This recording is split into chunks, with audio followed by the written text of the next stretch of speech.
The afternoon sun blazed over the Navy training facility in Coronado, California. Sweat dripped from the faces of elite Navy SEALs as they finished another grueling exercise session. The sound of heavy breathing and equipment being set down filled the air as the team gathered around the equipment shed. Marcus Thompson wiped his brow with his sleeve and looked around at his fellow SEALs. At 28, he was considered one of the best marksmen in his unit. His cocky attitude often got him into trouble, but his skills usually got him out of it. Next to him stood Jake Rodriguez, a demolitions expert who never missed a chance to crack a joke, and Danny Mitchell, the team's communications specialist who was known for his quick wit and even quicker mouth. The three men had been through hell and back together during their SEAL training. They had survived the infamous Hell Week, completed countless missions, and earned the respect of their peers. But like many young warriors, they sometimes let their egos get the better of them. As they organized their gear, Marcus noticed an elderly man walking slowly across the training yard. The man appeared to be in his 70s with silver hair and weathered hands that spoke of decades of hard work. He wore simple civilian clothes and moved with the careful steps of someone whose body had seen better days. "Hey, check out the old-timer," Marcus said, nodding toward the man. "What's he doing on a military base?" Jake squinted in the afternoon sun. "Probably some veteran visiting for a ceremony or something. You know how they love bringing back the old guys for photo ops." The elderly man continued walking, seemingly unaware of the attention he was drawing from the young SEALs. As he passed closer to their group, Danny noticed something that made him snicker. "Look at his arm," Danny whispered, pointing discreetly. "The old man's got a tattoo." All three SEALs turned their attention to the stranger's exposed forearm. There, faded and stretched by time and age, was a simple anchor tattoo. The ink had clearly been there for decades, and the passage of time had made it look somewhat blurred and outdated compared to the crisp, modern tattoos that many of the current SEALs sported. Marcus let out a quiet laugh. "That's the most pathetic excuse for a tattoo I've ever seen. Looks like he got it done with a rusty needle and India ink. Probably got it at some dive bar near a dock 50 years ago," Jake added, grinning. "Back when sailors thought getting an anchor tattoo made them tough." Danny shook his head in mock sympathy.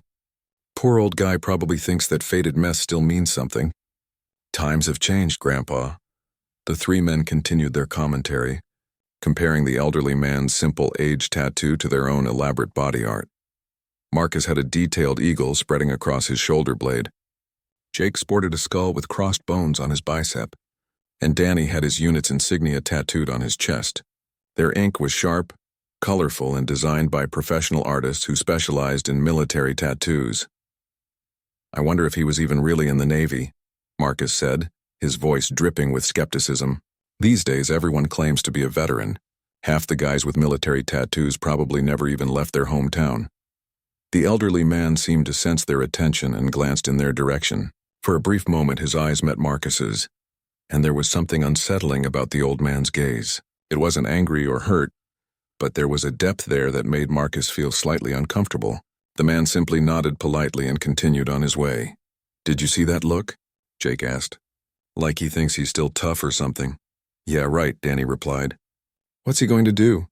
Tell us stories about the good old days when men were men and wars were real wars?" The three SEALs laughed among themselves, completely unaware that their conversation was about to take a dramatic turn. They continued packing their equipment, making occasional jokes about the elderly visitor and his outdated tattoo. As they worked, other members of their unit began to gather around. Word had spread quickly through the base that they had a visitor, and there seemed to be an unusual amount of excitement among the senior personnel. Several officers had appeared and were walking purposefully toward the main building where the elderly man had headed. "Something's going on," Marcus observed, noticing the increased activity. "Look at all the brass moving around." "Probably just some boring ceremony," Jake said dismissively. "You know how the military loves its traditions and honors." Danny finished securing his gear and stood up, stretching his back. "Whatever it is, I hope it doesn't interfere with our liberty this weekend. I've got plans that don't involve standing at attention while some old-timer gets a pat on the back." The afternoon continued with the SEALs going about their routine duties, but there was an undercurrent of anticipation building throughout the base. More senior officers seemed to be arriving, and there was a sense that something significant was about to happen. As evening approached, Word came down through the chain of command that all personnel were to assemble in the main briefing room. This was unusual for a Friday afternoon, and it sparked curiosity and speculation among the ranks. Marcus, Jake, and Danny found themselves wondering if their earlier encounter with the elderly man had anything to do with the sudden assembly. They dismissed the thought quickly, assuming it was just coincidence. Probably another safety briefing or some new policy announcement, Marcus said as they walked toward the briefing room. Or maybe they're finally going to tell us about that deployment we've been waiting for, Jake suggested hopefully. Danny remained skeptical. More likely it's about budget cuts or new regulations. The military loves surprising us with bad news on Friday afternoons. As they entered the briefing room, they noticed that it was packed with personnel from multiple units. The atmosphere was charged with anticipation, and senior officers were conferring quietly at the front of the room. The three young SEALs found seats together near the middle of the room, still unaware that their casual mockery of an elderly man's tattoo was about to lead to one of the most humbling experiences of their military careers. The stage was set for a revelation that would forever change their understanding of respect, service, and the true meaning of the simple anchor tattoo they had so carelessly dismissed. The briefing room buzzed with quiet conversations as more personnel filed in. Marcus, Jake, and Danny settled into their seats, still making occasional comments about the day's training and their weekend plans. The room was now nearly full, with SEALs, regular Navy personnel, and several high-ranking officers present. At the front of the room, a podium had been set up with the Navy flag displayed prominently behind it. The formal setup suggested this was more than just a routine announcement. Marcus noticed that even some personnel from other branches of the military had joined them, which was highly unusual for a standard briefing. "This is getting weird," Jake whispered to his companions. "Look at all the brass up there. That's Captain Morrison, and I think that's Admiral Stevens from Naval Special Warfare Command." Danny craned his neck to get a better view. "Yeah, and there are some guys I don't even recognize. Those uniforms have more ribbons than a Christmas tree." Before they could speculate further, the room fell silent as their commanding officer, Commander Sarah Chen, stepped up to the podium. Commander Chen was a respected leader who had earned her position through years of distinguished service and had the complete respect of her unit.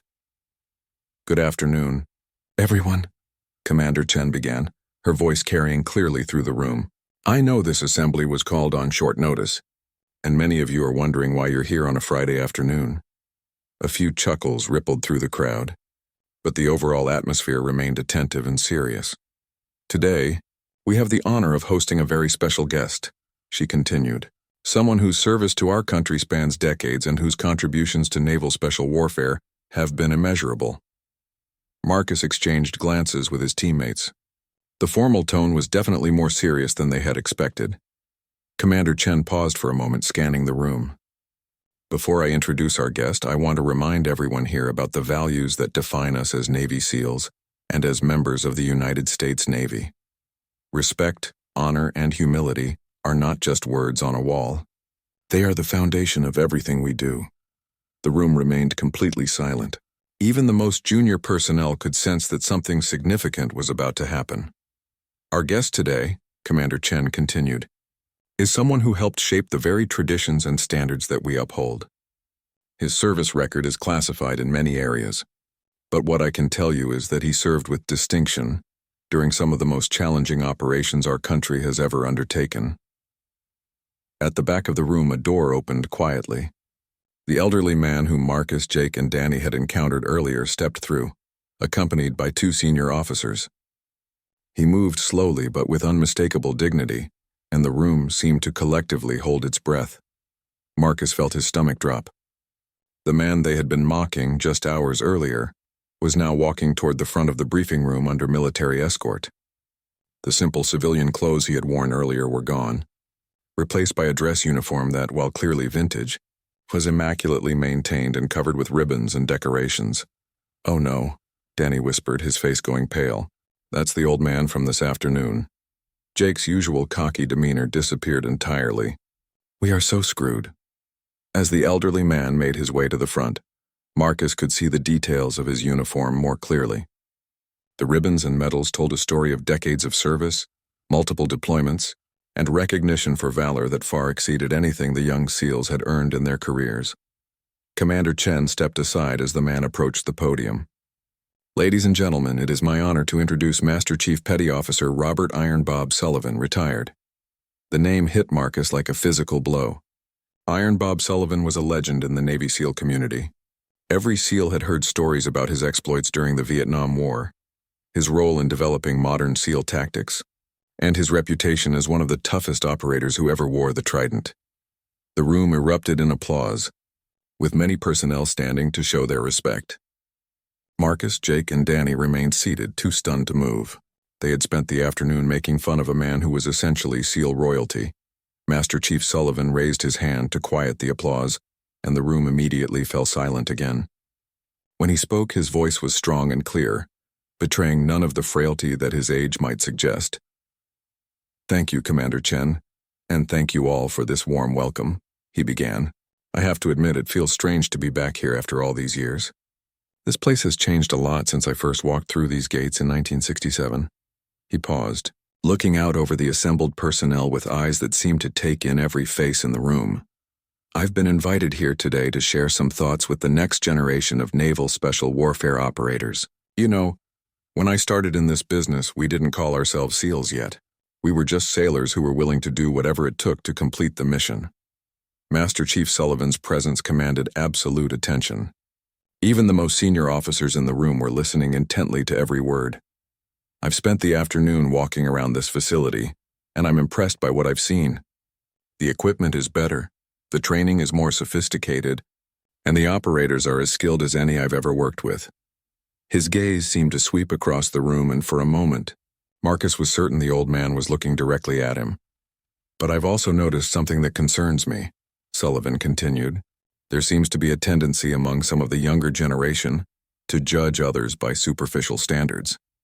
To assume that experience and wisdom can be measured by the sharpness of a uniform or the newness of a tattoo." Marcus felt like he might throw up.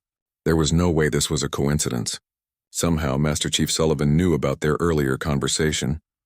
"You see," Sullivan said, rolling up his sleeve to reveal the faded anchor tattoo they had mocked. "This old piece of ink might not look like much to some of you. It's not as detailed or colorful as the artwork I see on many of you today." The room was dead silent as every eye focused on the simple, aged tattoo. But this anchor was earned through blood, sweat, and sacrifice in ways that some of you cannot even imagine. It represents not just service to the Navy, but service to brothers who didn't make it home. Master Chief Sullivan's voice remained steady, but there was an unmistakable gravity to his words that made everyone in the room understand they were witnessing something profound. The three young SEALs sat frozen in their seats, knowing that their moment of reckoning was rapidly approaching. Master Chief Sullivan continued to display his anchor tattoo as he spoke, the faded ink now taking on an entirely different meaning for everyone in the room. The silence was so complete that the sound of the air conditioning seemed loud in comparison. "I got this tattoo in 1968, Sullivan said, his voice carrying the weight of decades. "I was 22 years old, fresh out of SEAL training and about to deploy to Vietnam for the first time. Back then, we didn't have the luxury of professional tattoo parlors near the base. We made do with what we could find." He rolled his sleeve down slightly but kept the tattoo visible. "The man who gave me this tattoo was a former sailor named Charlie Morrison. He ran a small shop in a rough part of San Diego. Charlie had lost his right arm in World War II, but he could still work that tattoo gun better than anyone I'd ever seen." Marcus found himself leaning forward despite his discomfort, drawn into the story despite his growing dread about where this was leading. "Charlie didn't charge military personnel full price," Sullivan continued. "He said it was his way of giving back. But there was a catch. If you wanted ink from Charlie, you had to earn it. You couldn't just walk in and point at something on the wall." The Master Chief's eyes scanned the room again, and this time Marcus was certain he was being looked at directly. "Charlie would ask you 3 questions before he'd even pick up his gun. First, he'd ask why you wanted the tattoo. Second, he'd ask what it meant to you. And third, he'd ask if you were prepared to carry that meaning for the rest of your life." Several younger personnel in the room shifted uncomfortably, perhaps thinking about their own tattoos and the casual way they had acquired them. "When I told Charlie I wanted an anchor, he looked me straight in the eye and asked me if I understood what that symbol really meant. I thought I did. I was young and cocky, and I figured an anchor represented the Navy. Simple as that. A slight smile crossed Sullivan's weathered face. Charlie just shook his head and told me to come back when I had a better answer. I was insulted. Here I was, a Navy SEAL, and some old sailor with one arm was questioning whether I was worthy of an anchor tattoo. Jake glanced nervously at Marcus and Danny. The parallels to their own attitude earlier in the day were becoming uncomfortably clear. I went back to Charlie's shop 3 more times. Over the next month, Sullivan continued. Each time I thought I had a better answer. Each time Charlie sent me away. Finally, just before my deployment, I went back one last time. The Master Chief paused, looking down at his tattoo before meeting the eyes of his audience again. This time, when Charlie asked me what the anchor meant, I told him it meant stability in the storm. I told him it meant being the steady point that others could rely on when everything else was chaos. I told him it meant holding fast to my principles and my brothers, no matter what forces tried to drag me away from them. The room remained captivated by every word. Even the senior officers seemed to be hearing this story for the first time. Charlie looked at me for a long moment, then nodded and fired up his gun. As he worked, he told me about the anchors he'd seen tattooed on sailors who came home from the war, and the anchors he'd seen on those who didn't.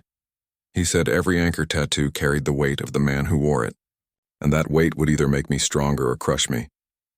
Master Chief Sullivan's voice grew quieter, forcing everyone to listen more intently.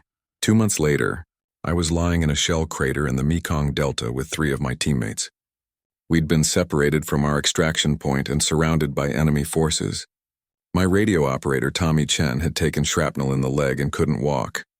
The name Chen caused several people to glance at Commander Chen, and Marcus realized they might be hearing about her father or uncle. For 6 hours, we held that position against overwhelming odds. During the worst of it, when the enemy fire was so intense we could barely lift our heads, Tommy looked at me and asked if we were going to make it out. I remember looking down at this tattoo, thinking about what Charlie had told me about being an anchor. Sullivan rolled his sleeve up further, revealing more of the faded ink and several scars that surrounded it. I told Tommy that we were going to hold fast, just like an anchor holds a ship in a storm. I told him that we were each other's anchor, and that anchors don't break when the pressure gets intense. They dig in deeper. The emotional weight of the story was palpable throughout the room. Marcus found himself completely absorbed in the narrative, temporarily forgetting his own predicament. We held that position until our backup arrived. All 4 of us made it out alive, though Tommy lost his leg below the knee. But you know what he told me in the hospital? He said my anchor tattoo had saved his life, not because of any superstition or magic, but because it reminded me what it meant to be the steady point in the storm. Master, Chief Sullivan's eye swept the room one more time before continuing. Tommy Chen went on to have a distinguished career in the Navy. He retired as a commander and has 3 children, all of whom serve their country in various ways. Every year on the anniversary of that day in the Delta, Tommy sends me a card with a picture of an anchor on it. Commander Chen's composure finally cracked slightly, and Marcus saw her wipe away a tear. The family connection was now obvious to everyone in the room. That's what this faded, simple tattoo means to me, Sullivan said, his voice growing stronger again. It's not about the artistry or the style or how impressive it looks to others. It's about the promise I made to be an anchor for my brothers and sisters in arms, and the reminder of the price that promise sometimes demands. The Master Chief looked directly at the section where Marcus, Jake, and Danny were sitting. I've been in this business long enough to recognize the look of young warriors who think they've got it all figured out. I've seen that look in the mirror, and I've seen it in the eyes of every generation that's come after mine. Marcus felt his heart pounding as he realized the reckoning was about to begin. Master Chief Sullivan's gaze remained fixed on Marcus, Jake, and Danny as he continued speaking. The 3 young SEALs felt as though every other person in the room had disappeared, leaving them alone under the scrutiny of this legendary warrior. Earlier today, Sullivan said, his voice taking on a slightly different tone, I had the opportunity to observe some of our current operators during their training. I was impressed by their skill, their dedication, and their obvious pride in their service. Marcus felt a brief moment of hope that perhaps they had escaped notice after all. Maybe this was just a coincidence. and the Master Chief was speaking in general terms about respect and humility. However, Sullivan continued, and that single word shattered any remaining hope. I also witnessed something that deeply disappointed me. I saw 3 young SEALs engaged in behavior that goes against everything we stand for as naval special warfare operators. The temperature in the room seemed to drop 10 degrees. Marcus could feel the eyes of his fellow SEALs turning toward him and his teammates as they began to realize who was being addressed. These 3 operators saw fit to mock and ridicule what they perceived as an inferior tattoo on an elderly visitor to this base, Sullivan said, his voice remaining calm but carrying unmistakable authority. They made assumptions about this person's service, questioned his credentials, and dismissed decades of experience based solely on the appearance of faded ink. Jake slumped lower in his seat, wishing he could disappear entirely. Danny had gone completely pale and looked like he might be sick. Marcus felt a mixture of shame, fear, and disbelief that this situation was actually happening. I want those 3 young men to stand up, Master Chief Sullivan said firmly. The words hit Marcus like a physical blow. For a moment he considered the possibility that Sullivan might be bluffing, that he didn't actually know who had been talking about him, but the Master Chief's unwavering stare left no doubt that he knew exactly who was responsible. Slowly, reluctantly, Marcus rose from his seat. A moment later, Jake and Danny followed suit. The eyes of every person in the briefing room turned to focus on them, and Marcus had never felt smaller in his entire life. "Come forward," Sullivan commanded. The walk to the front of the room felt like it took forever. Each step was an exercise in humiliation, as Marcus felt the judgment of his peers weighing down on him. The 3 men stopped several feet from the podium, standing at attention but feeling anything but proud. Master Chief Sullivan stepped around the podium to face them directly. Up close, Marcus could see the deep lines in the man's face that spoke of decades of service under extreme conditions. His eyes held a mixture of disappointment and something that might have been understanding. "State your names and ranks," Sullivan ordered. "Petty Officer First Class Marcus Thompson." "Sir," Marcus replied, his voice barely above a whisper. "Petty Officer First Class Jake Rodriguez." "Sir," Jake managed to say. "Petty Officer First Class Danny Mitchell, sir," Danny added, his voice shaking slightly. Sullivan nodded and looked each of them in the eye before speaking again. "Gentlemen, you have just learned one of the most important lessons you'll ever receive as members of the Naval Special Warfare community. But I suspect you don't yet understand what that lesson is." He walked slowly in front of them, his hands clasped behind his back. "You see, this isn't really about an old man's tattoo. This isn't even about respecting your elders, though that's certainly part of it." The Master Chief stopped directly in front of Marcus. "This is about the fundamental principle that defines us as special operators." "Do you know what that principle is, Petty Officer Thompson?" Marcus searched his mind frantically, trying to come up with an answer that might somehow redeem the situation. "Sir, We never know who we might encounter in the field." Sullivan shook his head. "That's part of it, but you're missing the deeper point." "Anyone else?" Jake cleared his throat nervously. "Sir, we should never judge someone by their appearance." "Closer, but still not there," Sullivan replied. "Petty Officer Mitchell?" Danny was visibly sweating now. "Sir, we should always show respect to fellow service members." Master Chief Sullivan sighed and addressed the entire room again while keeping the 3 men standing before him. "The principle these young operators have forgotten is this. In our line of work, assumptions can kill you. The moment you start making judgments based on appearances, the moment you decide you've got someone figured out without taking the time to learn who they really are, you've made yourself vulnerable to fatal mistakes." He turned back to the 3 SEALs. "In the field, that harmless-looking old man might be carrying intelligence that could save your mission. That civilian with the outdated equipment might be your best source of local knowledge. That person you dismiss as irrelevant might be the one who determines whether you come home alive." The weight of his words settled over the room like a heavy blanket. Marcus was beginning to understand that this lesson extended far beyond their immediate embarrassment. "But there's an even more important principle at stake here," Sullivan continued, "and that's the principle of brotherhood. Every person who has ever worn this uniform, who has ever taken the oath to defend this country, is part of your extended family. When you mock a fellow service member, when you dismiss their sacrifices, when you question their worth based on superficial criteria, you're not just disrespecting them, You're betraying the very foundation of what it means to serve. Master Chief Sullivan walked back to the podium and picked up a folder that had been placed there earlier. I have here the service records of every person in this room. These 3 young men have distinguished themselves in training and have the potential to be outstanding operators. He opened the folder and pulled out several sheets of paper. Petty Officer Thompson, you scored in the top 5% of your sniper training class and have been recommended for advanced reconnaissance training. Marcus felt a flicker of hope. Perhaps his record would somehow mitigate the severity of his mistake. Petty Officer Rodriguez, your demolitions work has been praised by every instructor you've worked with, and you've been selected for specialized urban warfare training. Jake straightened slightly, encouraged by the recognition of his skills.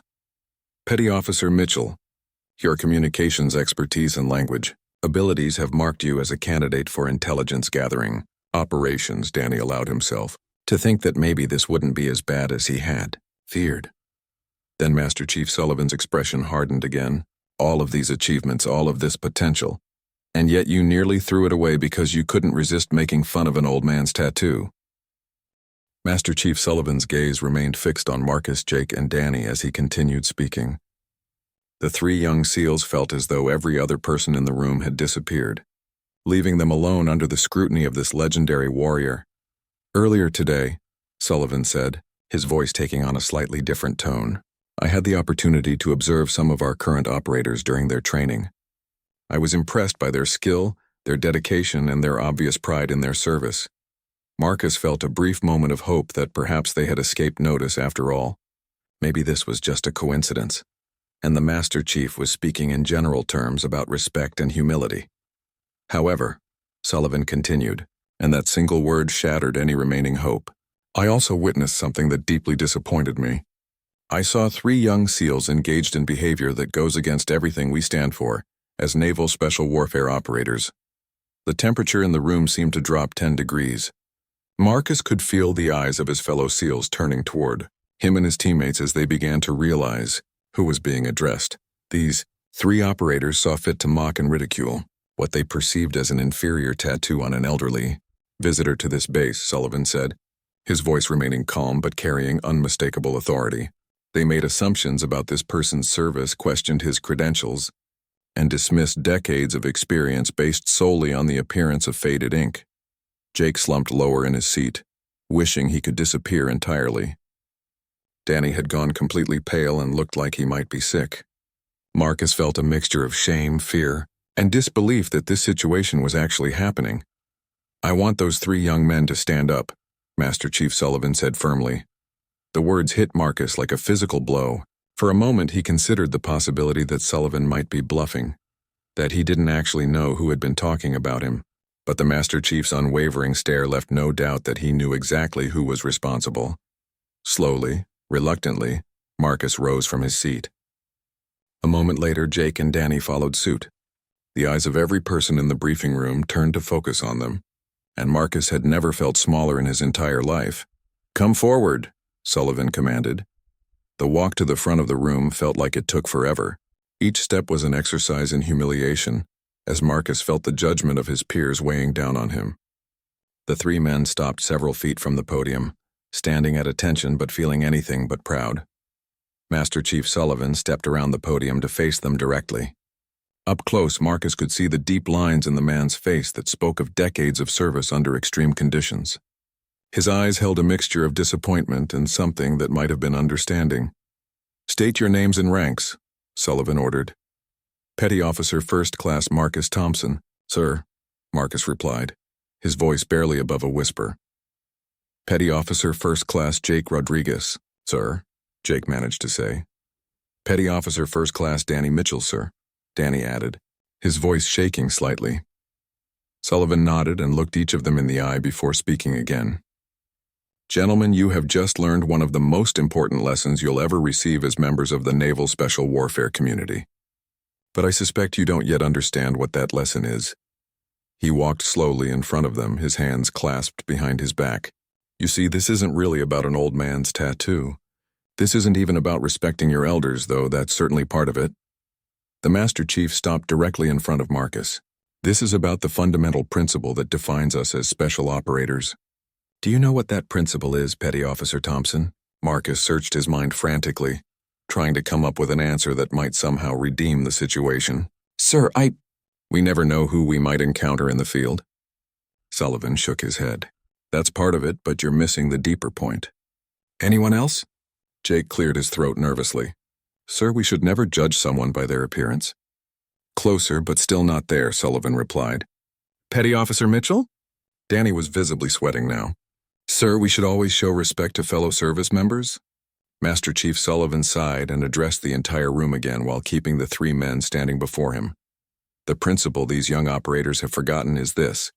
In our line of work, assumptions can kill you. The moment you start making judgments based on appearances, the moment you decide you've got someone figured out without taking the time to learn who they really are, you've made yourself vulnerable to fatal mistakes. He turned back to the three SEALs. In the field, that harmless-looking old man might be carrying intelligence that could save your mission. That civilian with the outdated equipment might be your best source of local knowledge. That person you dismiss as irrelevant might be the one who determines whether you come home alive. The weight of his words settled over the room like a heavy blanket. Marcus was beginning to understand that this lesson extended far beyond their immediate embarrassment. But there's an even more important principle at stake here, Sullivan continued, and that's the principle of brotherhood. Every person who has ever worn this uniform, who has ever taken the oath to defend this country, is part of your extended family. When you mock a fellow service member, when you dismiss their sacrifices, when you question their worth based on superficial criteria, you're not just disrespecting them. You're betraying the very foundation of what it means to serve. Master Chief Sullivan walked back to the podium and picked up a folder that had been placed there earlier. I have here the service records of every person in this room. These three young men have distinguished themselves in training and have the potential to be outstanding operators. He opened the folder and pulled out several sheets of paper. Petty Officer Thompson, you scored in the top 5% of your sniper training class and have been recommended for advanced reconnaissance training. Marcus felt a flicker of hope. Perhaps his record would somehow mitigate the severity of his mistake. Petty Officer Rodriguez, your demolitions work has been praised by every instructor you've worked with, and you've been selected for specialized urban warfare training. Jake straightened slightly, encouraged by the recognition of his skills. Petty Officer Mitchell, your communications expertise and language abilities have marked you as a candidate for intelligence gathering operations. Danny allowed himself to think that maybe this wouldn't be as bad as he had feared. Then Master Chief Sullivan's expression hardened again. All of these achievements, all of this potential, and yet you nearly threw it away because you couldn't resist making fun of an old man's tattoo. 3 weeks into their mentorship program, Marcus, Jake, and Danny had undergone a transformation that surprised even their harshest critics. The cocky attitudes that had gotten them into trouble had been replaced by a deeper understanding of what it truly meant to serve. Marcus found himself sitting across from Elena Rodriguez in a small cafe in San Diego. Elena was the widow of Petty Officer, Second-Class Miguel Rodriguez, a Navy SEAL who had been killed in action in Afghanistan 2 years earlier. She clutched a photograph of her husband as she shared memories that brought tears to Marcus's eyes. Miguel wasn't the biggest or the strongest SEAL in his unit, Elena explained, her voice soft but steady, but he was the one they all turned to when things got difficult. He had this way of staying calm under pressure that made everyone around him feel safer. Marcus listened intently, taking notes for the presentation he would give to his unit. Over the past 3 weeks, he had interviewed 7 family members of fallen SEALs, and each conversation had added another layer to his understanding of sacrifice. The night before his last deployment, Miguel showed me his tattoo, Elena continued, pointing to a photo where her husband's forearm was visible. It was a simple trident, not very elaborate. He told me it reminded him every day that he wasn't just fighting for his country, but for every person who couldn't fight for themselves. The tattoo in the photo was indeed simple, much like Master Chief Sullivan's anchor.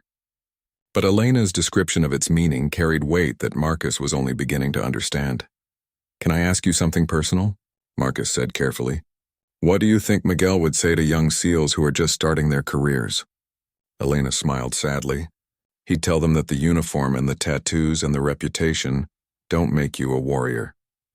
What makes you a warrior is the willingness to put others before yourself. even when it cost you everything. Meanwhile, across town, Jake was working alongside Chief Morrison in an explosives training facility. The seasoned EOD technician was teaching Jake about the psychological pressures of working with bombs while enemy fire rained down around them. The thing about disarming explosives, Chief Morrison explained as he demonstrated a complex diffusing procedure, is that you can't let your ego get involved. One moment of thinking you're smarter than the bomb, one moment of overconfidence, and you're dead. Jake watched carefully as the chief's steady hands worked through the intricate process. Over the past weeks, he had gained enormous respect for the precision and humility required in Morrison's line of work. I used to think my demolitions work made me tough, Jake admitted. But watching you work, seeing the level of responsibility you carry, it makes me realize how much I still have to learn. Chief Morrison nodded approvingly. That's the first sign of wisdom, Rodriguez. The moment you think you've got it all figured out is the moment you become dangerous to yourself and your team. The chief secured the training device and turned to face Jake directly. Your skull and crossbones tattoo isn't wrong, but it's incomplete. Death is part of what we face, but it's not the goal. The goal is to preserve life, to protect others, to make sure the good guys go home to their families. In another part of the base, Danny was working with Master Sergeant Davis in the communications center. Davis, a woman in her 40s with 20 years of military experience, was teaching Danny about the weight of being the voice that connects scattered teams in hostile territory. When you're the communications link, Davis explained as she monitored multiple radio frequencies simultaneously, you're not just passing messages, you're carrying the hopes and fears of every person in the field. Danny watched as Davis coordinated between 3 different teams conducting training exercises. Her calm, professional demeanor never wavered, even when multiple urgent messages came through at once. I've been thinking about what you said about my unit insignia tattoo, Danny said during a brief lull in activity, about how it should represent my commitment to my teammates. Davis nodded. And what conclusions have you reached? I think I got it for the wrong reasons, Danny admitted. I got it because I wanted people to know I was a SEAL. But that's about me, not about my team. What would be the right reason? Davis asked. Danny considered the question carefully. To remind me every day that I have a responsibility to be the voice my teammates can count on, even when everything else goes wrong. Davis smiled. Now you're starting to understand. As the 4th week of their program approached, the 3 young SEALs began preparing their presentations. Each had chosen a different fallen SEAL to research and honor, and their findings had profoundly changed their perspectives on service and sacrifice. Marcus had chosen to research Petty Officer Rodriguez, the husband of the woman he had interviewed. Jake had focused on Chief Petty Officer David Thompson, an EOD specialist who had died saving his team from an improvised explosive device. Danny had studied the life of Petty Officer Sarah Chen, a communications specialist who had stayed at her post during an enemy attack to coordinate the evacuation of wounded personnel. The night before their presentations, the 3 men met at a local restaurant to compare notes and reflect on their experience. The change in their demeanor was obvious to anyone who had known them before their encounter with Master Chief Sullivan. I can't believe how stupid we were, Marcus said, shaking his head. Making fun of that anchor tattoo when we didn't know the first thing about what it represented. Jake nodded in agreement. I keep thinking about Chief Morrison and how much responsibility he carries every single day. It makes my skull tattoo seem pretty shallow in comparison. Danny looked down at his unit insignia tattoo. Master Sergeant Davis asked me if I would be willing to die for what this represents. I realized I'd never really thought about it seriously before. So what's the answer? Marcus asked. Danny was quiet for a moment before responding. I think I would be. But more importantly, I want to make sure I'm worthy of it first. The conversation continued late into the evening as the 3 men discussed what they had learned and how they planned to apply those lessons to their careers. They talked about the veterans who had mentored them, the families who had shared their stories, and the fallen SEALs whose sacrifices had given new meaning to their own service. As they prepared to leave the restaurant, Jake raised his water glass in a toast. To Master Chief Sullivan for teaching us what it really means to be anchored. Marcus and Danny raised their glasses as well. To Master Chief Sullivan, they said in unison. None of them realized that their education was far from over, and that Master Chief Sullivan had one final lesson prepared for them. The day of the presentations arrived with an atmosphere of anticipation throughout the base. Word had spread about the special mentorship program, and personnel from multiple units had requested permission to attend. The briefing room was packed beyond capacity, with many people standing along the walls. Master Chief Sullivan sat in the front row, flanked by the 3 veteran mentors who had worked with Marcus, Jake, and Danny. Commander Chen stood at the podium, preparing to introduce the presentations that would conclude the month-long program. 4 weeks ago, Commander Chen began, 3 of our operators learned a valuable lesson about respect, humility, and the true meaning of service. Today, they're going to share what they've discovered about the price of freedom and the heroes who paid it. The audience settled into respectful silence as Marcus stepped forward to deliver the first presentation. His usual swagger was gone, replaced by a quiet dignity that surprised many of his fellow SEALs. "My name is Petty Officer First Class Marcus Thompson," he began, his voice clear and steady. "I'm here to tell you about Petty Officer Second Class Miguel Rodriguez, a Navy SEAL who understood something about courage that I'm only beginning to learn." For the next 20 minutes, Marcus shared Miguel's story with powerful detail. He spoke about a man who had overcome poverty and discrimination to become a SEAL, who had volunteered for the most dangerous missions, and who had died saving 3 wounded soldiers from an enemy ambush. Miguel Rodriguez wasn't fighting for glory or recognition, Marcus concluded. He was fighting for the idea that every person deserves to live free from fear. His sacrifice reminds me that being a marksman isn't about how accurately I can shoot, but about how effectively I can protect the innocent. The audience was visibly moved by Marcus's presentation. Several people wiped away tears as he returned to his seat. Jake stepped forward next, his presentation focusing on Chief Petty Officer David Thompson, the EOD specialist who had died disarming a bomb that threatened a school full of children. Chief Thompson could have called for backup, Jake explained. He could have evacuated the area and waited for additional support. But he knew that every minute of delay increased the risk to those children, so he made the choice to act alone. Jake's voice grew stronger as he continued. "Chief Thompson's story taught me that real courage isn't about being fearless. It's about being afraid and doing what's right anyway. It's about understanding that some things are more important than your own safety." Danny's presentation about Petty Officer Sarah Chen brought the audience to complete silence. He spoke about a communications specialist who had stayed at her post during an overwhelming enemy attack, coordinating rescue operations even as the building around her came under direct fire. Petty Officer Chen could have abandoned her position and saved herself, Danny said, his voice thick with emotion. But she knew that her voice was the only thing connecting scattered teams to safety. She stayed at that radio until the last wounded soldier was evacuated, and she died ensuring that her brothers and sisters made it home.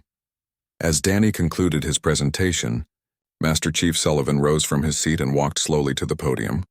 The room fell completely silent as the legendary operator prepared to deliver his final thoughts on the month-long program. 4 weeks ago, Sullivan began, 3 young operators made a mistake that could have defined their careers in the worst possible way.